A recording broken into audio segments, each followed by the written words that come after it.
Well, hello.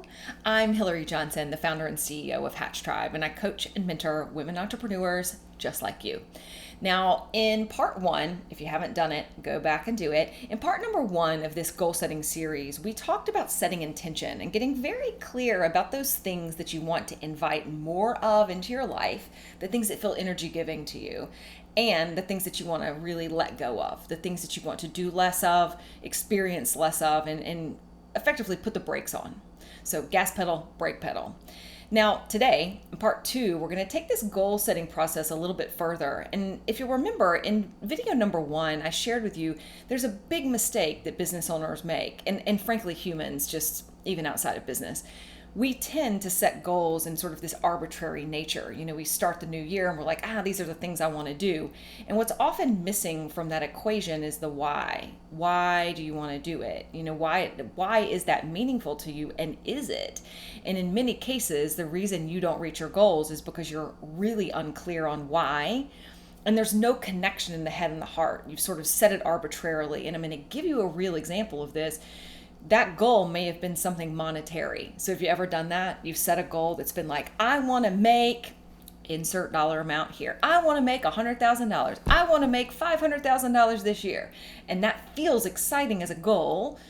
And perhaps there is a reason why you might want it, but we're still lacking some context for exactly why. So today's exercise is going to help us start to dig a little deeper and excavate this idea of what's really important to you. What's important to you is going to be different than what's important to me, and what's important to the girl next door and the guy next door, and insert every other human here. So today we're going to talk about what is success. Now, there is a definition, and if we look at Merriam-Webster, one of those definitions is about pursuing wealth or fame or achieving things, right? And yeah, that could be a definition of success, but it's not the only one.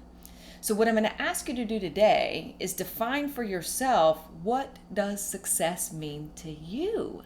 So when you think about your personal life, what does success look like? When you think about your professional life, your job, your work, this business you're building, what does success mean there? Don't go Google it. Don't go try to find another answer. Let this be solely self-directed. When you think about what success looks like to you, what comes up? So, open-ended.